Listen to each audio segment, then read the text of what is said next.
يا اهلا وسهلا بكم. انا آية ودي قناتي لمسة كروشيه.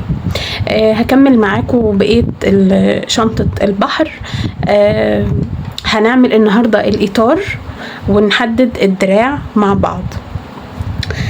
في طريقتين نحدد بيهم الإطار، طبعا ده بيعتمد على العميلة بتاعتك طالبة ايه بالظبط.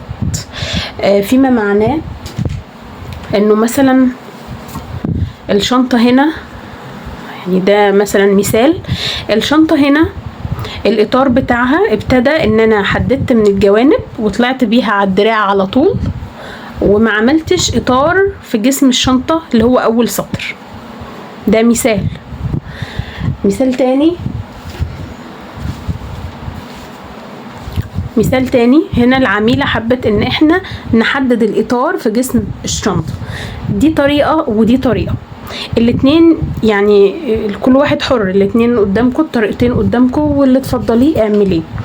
الشنطة اللي انا هعملها حاليا هحدد على طول دراع الشنطة، مش هعمل إطار زي ده، هعمل الطريقة دي لان العميلة حابة الطريقة دي. طيب اوكي كده تمام. هقول لكم مقاسات الشنطة وهعرفكم ازاي نعمل كده والطريقة دي، وازاي نعمل الطريقة دي. وكمان اللي حابب مثلا، انا الطريقة اللي هعملها النهاردة غرزة حشو، اللي حابب انه يعملها بنص عمود تمام، يعني نص عمود تنفع وحشو ينفع، وفي ناس تحب تعملها بمنزلقة، دي حاجة ترجع لكم، بس انا عن نفسي هنا بعملها بغرزة حشو. وكمان الدراع هعمله برضو غرزة حشو، فالمرة دي هعملها معاكم الدراع نص عمود. فيلا نشوف الطريقة ومقاسات الشنطة. انا كنت قلت لكم برضو ان انا هقول لكم المقاسات بتاعة الشنطة. اللي حابب يعرف انا ارتفعت كام مكعب، هم 16 مكعب. انا ارتفعت 16 مكعب، طولها بالمزورة الجسم بس بالقاعدة 35 ونص كده. الجسم بس من غير القاعدة 29. وطبعا لما نشتغل ونحدد الإطار بالدراع الطول بتاعها هيزيد مثلا 3 سنتي أقل حاجة. طيب أنا هحدد ازاي الدراع وهحدد ازاي الإطار. المفروض يكون معايا طبعا ماركر وكده، بس الأطفال أحباب الله مش لاقيهم، فطبعا الجيش قالك اتصرف. عملت ايه بقى؟ انا عادي سويت الشنطة بتاعتي، زبطتها كده بايديا.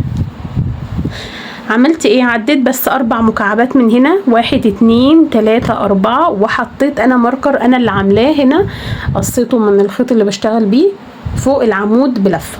نفس الكلام الناحية التانية، 1 2 3 4، وفي العمود بلفة هنا تحت الحلقتين حطيت ماركر. لفيت الشنطة ونفس الكلام، عديت 1 2 3 4، وفوق العمود بلفة هنا ماركر، والناحية التانية نفس الكلام. لما سويتهم كده قدام بعض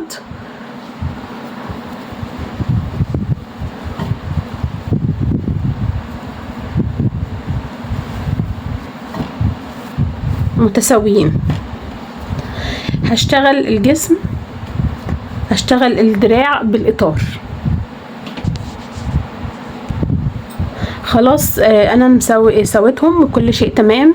زيادة تأكيد، عدي مثلا ما بين الماركر ده والماركر ده كام مكعب، 1 2 3 4 5 6 7. نفس الكلام الناحية التانية، 1 2 3 4 5 6 7، كده احنا تمام.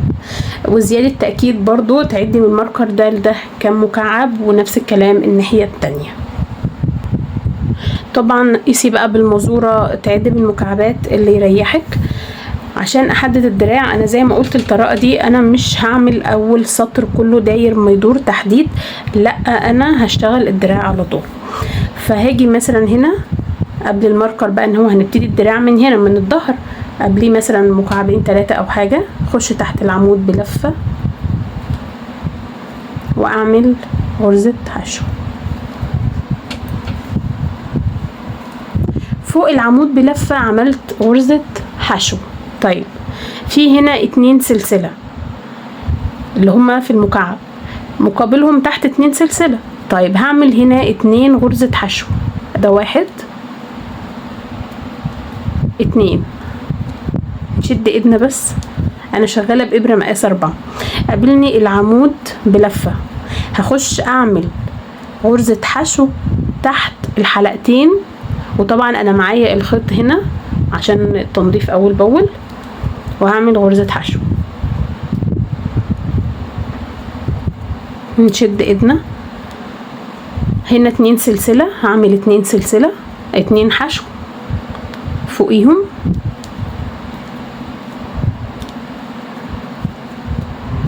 وصلت عند العمود بلفة اللي هو فيه ماركر، هفكه وهعمل غرزة حشو كده. انا المفروض ان انا هعمل الدراع، لان الماركر بتاعي كان هنا هيوصل لحد هنا. الدراع المظبوط اللي انا عاملاه في كل الشنط 85 سلسلة. حابة يكون اطول هيبقى 100 سلسلة، حابة الدراع يكون اقصر شوية هتقصري بقى 80 75 سلسلة براحتك. فانا هنا هعمل 85 سلسلة، هعملهم وارجع لكم. انا عملت 85 سلسلة، اللي حابب يعرف طولهم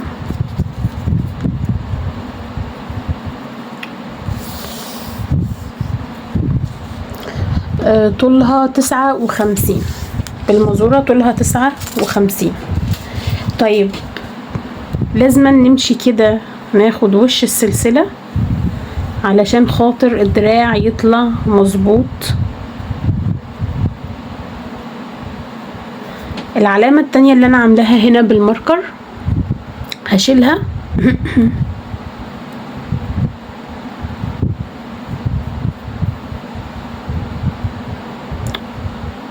بخش عادي خالص تحت الحلقتين بتوع النص عمود واعمل غرزة حشو، واكمل بنفس الطريقة اللي انا كملت بيها الناحية التانية، اللي هو هنا 2 سلسلة يبقى 2 حشو، وهيقابلني العمود بلفة، هخش تحت الحلقتين، اشد ايدي هخش تحت الحلقتين واعمل غرزة حشو، وهكذا. هنا 2 سلسلة اعمل 2 حشو غرزتين، وفوق العمود بلفة تحت الحلقتين.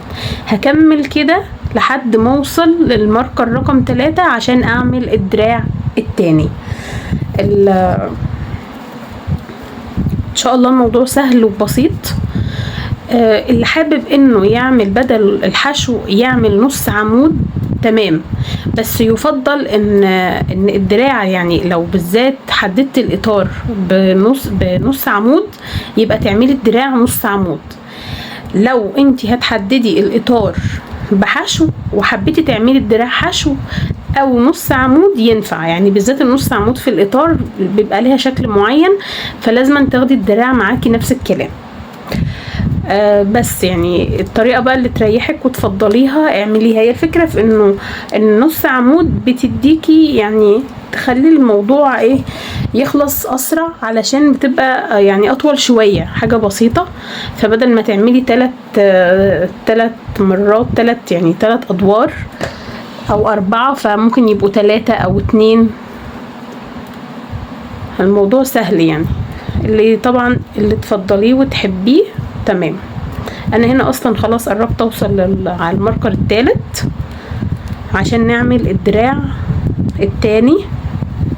انا ماشية هنا فوق كل سلسلة غرزة حشو، في المكعب عندي 2 سلسلة فبعمل 2 حشو.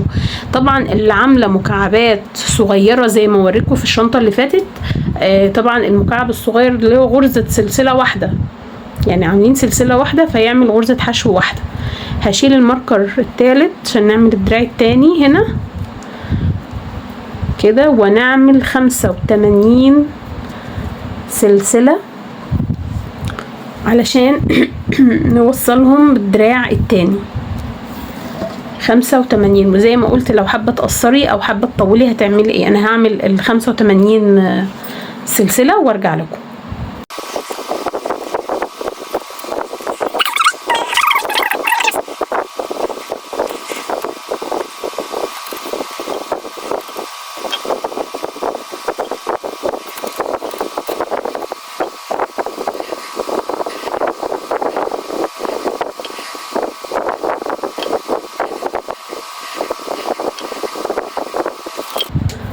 انا هنا عملت 85 سلسلة، اظبطهم طبعا على وش السلسلة كده،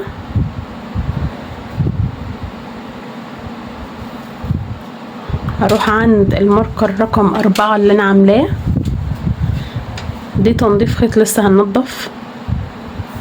اشيل هنا كده واخش فوق العمود بلفة واعمل غرزة حشو، واكمل المكعب في 2 سلسلة يبقى 2 حشو، واشد ايدي عمود بلفة يبقى فوقه غرزة حشو، 2 سلسلة يبقى 2 حشو،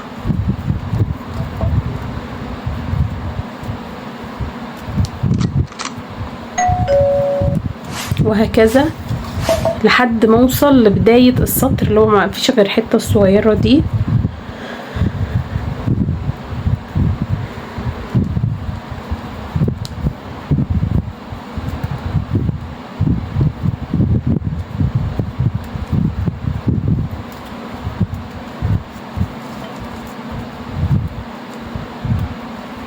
طبعا اللي حابب انه ينفذ الشنطة باي نوع خيط هي يعني تنفع، مش مفيش نوع خيط معين، بس انا هنا شغالة بمكرمية قطن 1.5 مللي.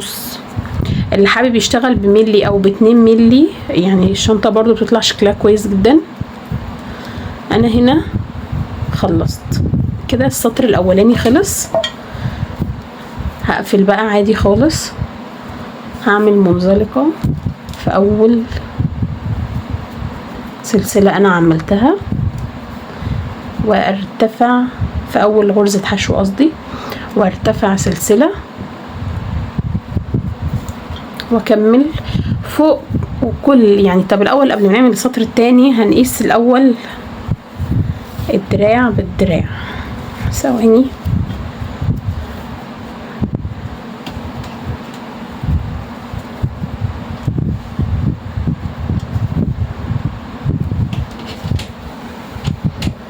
كده اهو واضح كده، هي كده يعني مظبوطين اهو، ومن هنا ومن هنا يعني كده كل المقاسات بتاعتنا تمام مظبوطة من ناحيتين. نكمل بقى السطر التاني. على فكرة في ناس، انا شفت ناس يعني شفت شنط كتير سايبينها كده، لاني اصلا بالفعل في عميله تقولك انا عايزه الدراع يكون رفيع، فلو هي الدراع عايزاه رفيع خلاص هنقف على كده، وفي حد يقولك لا انا عايزاه الدراع بتاعها يكون سميك شويه، فكده نرتفع سطر تاني، هنعمل سطر تاني، وهكذا كل ما الدراع هيكون سميك اكتر وعريض اكتر كل ما هنرتفع اكتر. طب انا ارتفعت هنا سلسله فوق كل غرزة حشو غرزة حشو، فوق كل غرزة حشو غرزة حشو، خلاص بقى يعني ما عادش هنا 2 وواحدة وكده، لا فوق كل غرزة حشو غرزة حشو. طيب انا كده وصلت خلاص للدراع اللي انا عاملاه 85 سلسلة. حابة انك تكملي حشو اوكي، حابة انك تعملي نص عمود زي ما انا هعمل تمام براحتك، بس انا هنا هعمل نص عمود. النص عمود اللي هعمله هنا هيبقى في قلب السلسلة ذات نفسها من جوه هنا كده اهو في النص، واطلع من ال3 حلقات، هلف حلقة على الابرة واخش في السلسلة واطلع من نفس المكان واطلع من ال3 حلقات كده.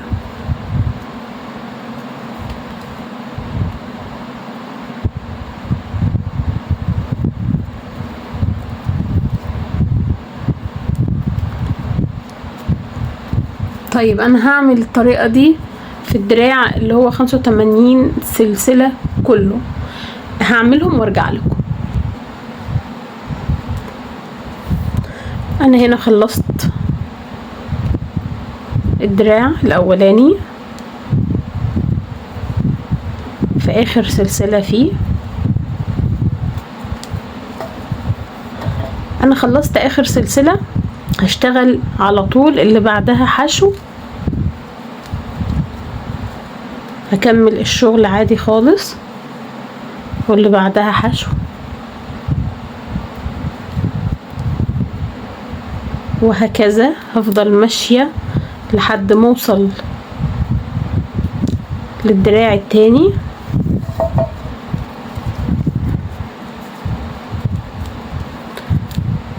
علشان اعمل فيه نفس ما عملت في الدراع الاولاني.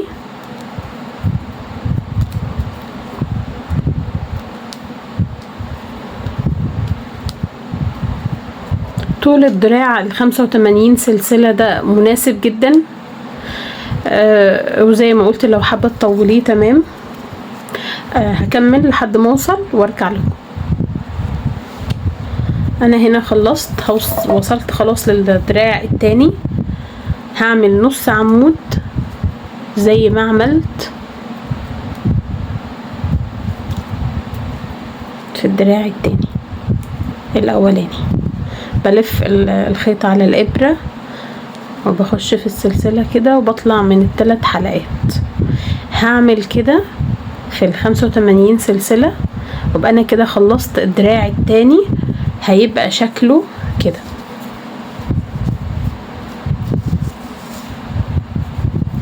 هعمله وارجع لكم. انا هنا عملت الدراع، خلصته خلاص. وصلت كده للجنب التاني. هكمل غرزة حشو،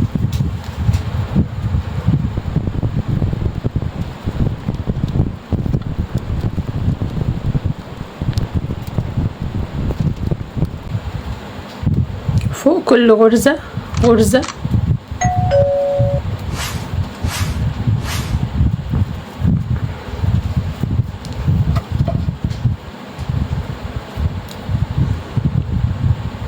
كده انا خلاص نهاية السطر الاولاني،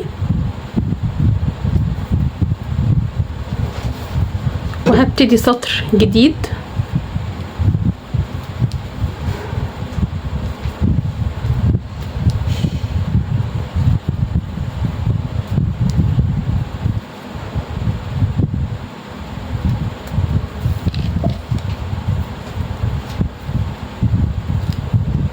زي ما قلت شدوا ايدكم في المرحلة دي كويس علشان شكل الشنطة يطلع مظبوط.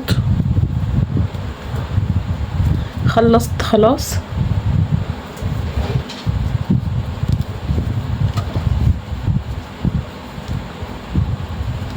هقفل عادي بمنزلقة. ارتفع سلسلة،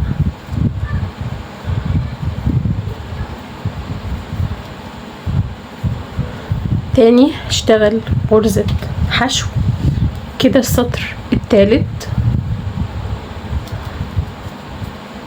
فوق كل غرزة غرزة.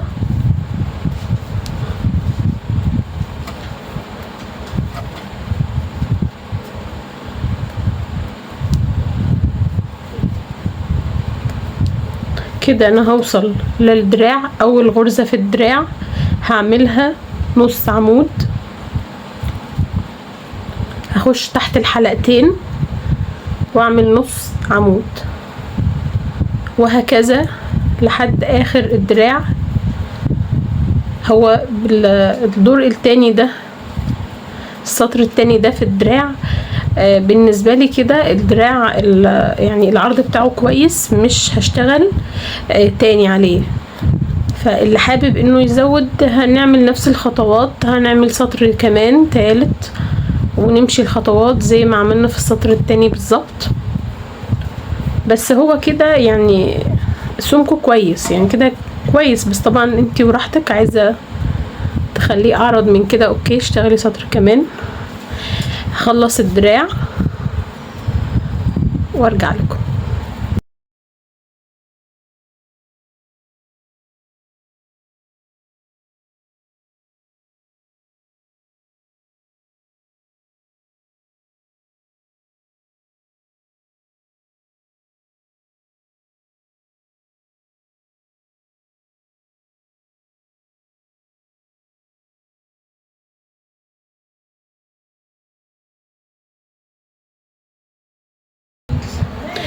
خلاص هنا انا خلصت الدراع.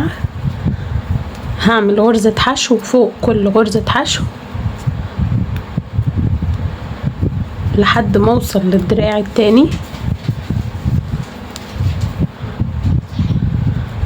هوصل للدراع التاني،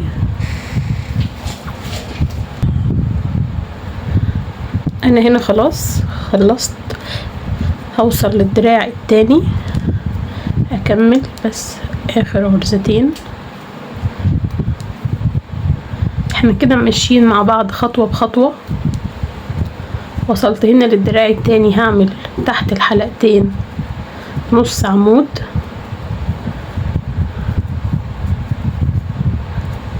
بلف الخيط على الابرة، بخش من تحت الحلقتين واطلع من نفس المكان اللي دخلت منه، واطلع من الثلاث حلقات اللي على الابرة.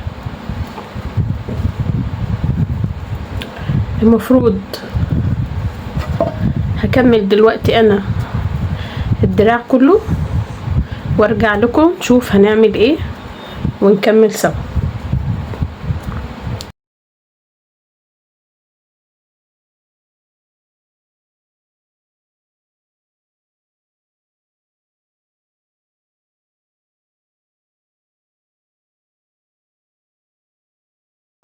انا هنا خلصت خلاص السطر، الدراع التاني داخله خلاص. عشان اقفل هعمل غرزة حشو فوق كل غرزة حشو.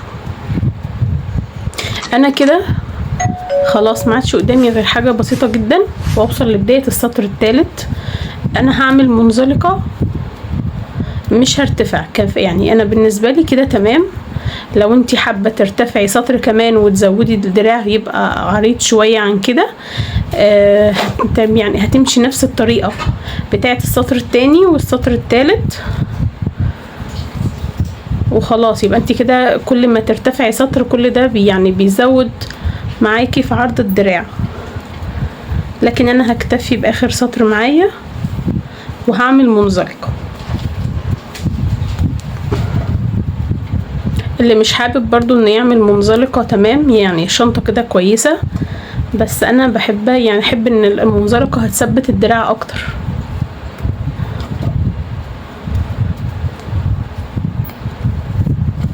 كده خلاص بنهي السطر.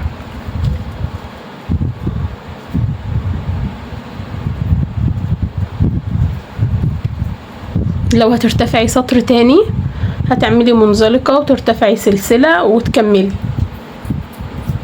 هتعملي منزلقة وتقفلي زيي فخلاص.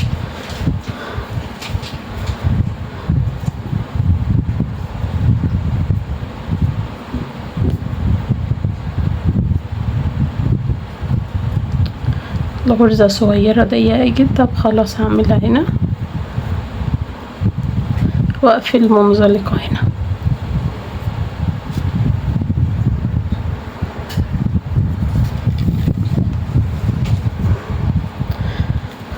هعمل منزلقة، بخش تحت الحلقتين واخرج، بخش تحت الحلقتين واشد الخيط واخرج من الحلقة اللي على الابرة على الابرة وهكذا.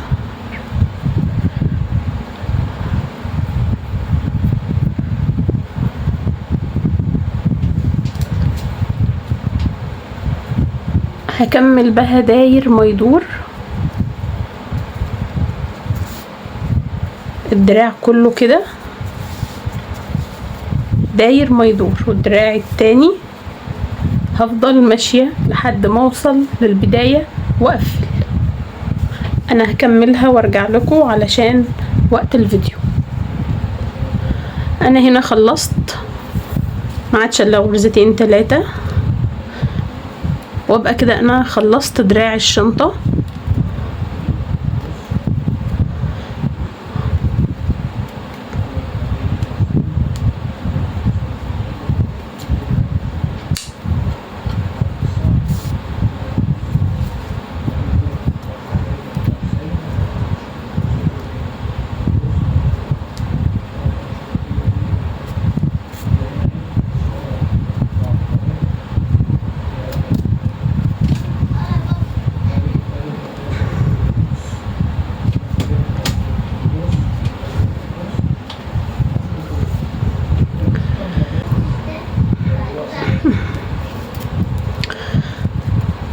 تم بحمد الله.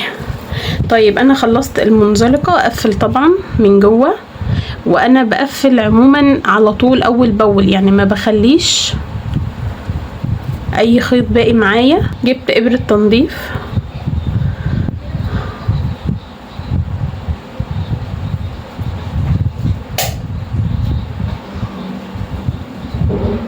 هنضف بواقي الخيط، همشي بيه تحت الغرز كده عشان ما يبانش.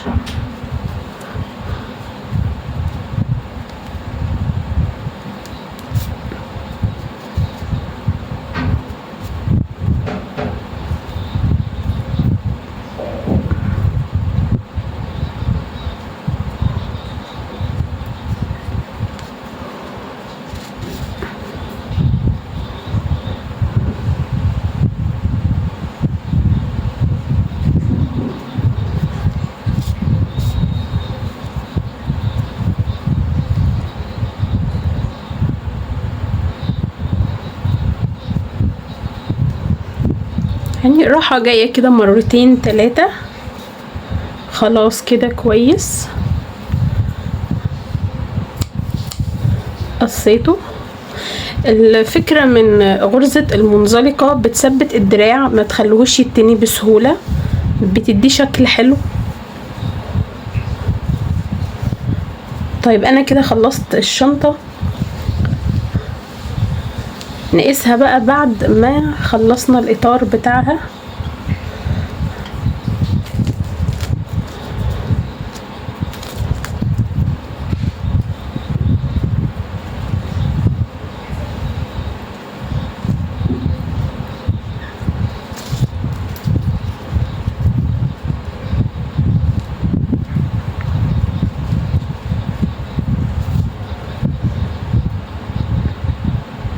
تسعة وتلاتين سنتي.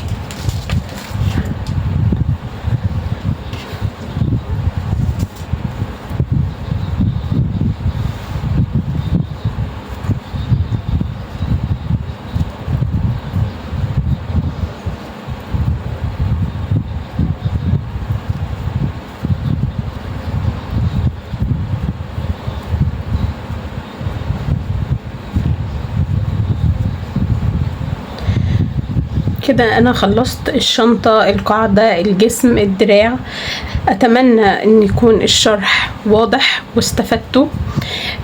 طبعا لو في اي سؤال اكتبوه، في اي حاجة اي توضيح انا تحت امركم ان شاء الله. انتظروني في فيديو جديد لشنطة كتير جدا جدا سألني عليها. والسلام عليكم ورحمة الله وبركاته.